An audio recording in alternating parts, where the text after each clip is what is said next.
We're going to turn now to that new interview from the man carjacked by the alleged Boston bombers, speaking to the Boston Globe in an extensive interview, revealing the harrowing moments he was held captive in his own car with the two brothers. ABC's Lindsay Davis is in Boston this morning with the very latest. Good morning to you, Lindsay.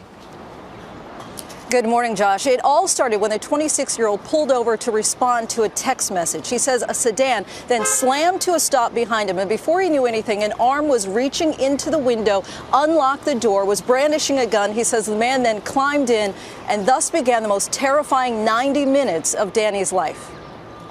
This morning, the victim, who asked to be identified by his American nickname Danny, tells the Boston Globe that during his terrifying 90-minute ordeal, he listened as the brothers spoke mostly in a language he couldn't understand. The only intelligible word, Manhattan, before they asked him in English if his car could be driven out of state. "What do you mean?" Danny asked. "Like New York," said one of the brothers. At one point, Tamerlan shouted, "Don't look at me. Do you remember my face?" Danny responded, No, I don't remember anything." Danny says Tamerlan asked if he had followed the news of the Boston bombing, saying, "I did that, and I just killed a policeman in Cambridge." Danny says the Tsarnaev brothers were talking about mundane topics, girls, credit limits for students, iPhone 5s, and whether or not anyone still listens to CDs.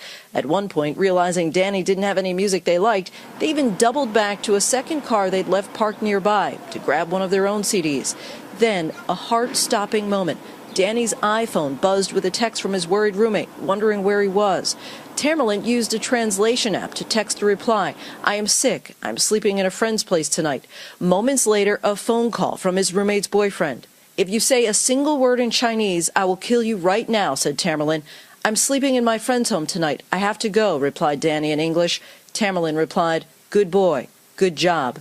This cab driver says he drove the brothers a day before the attack. He says they briefly left a bag in his trunk. I put it in drive and went to drive away. Next thing I know, we hear somebody screaming and pounding on the trunk. Really, the most chilling thing is remembering picking up that backpack and how heavy it was and thinking to myself, man, I could have had that bomb in my hands.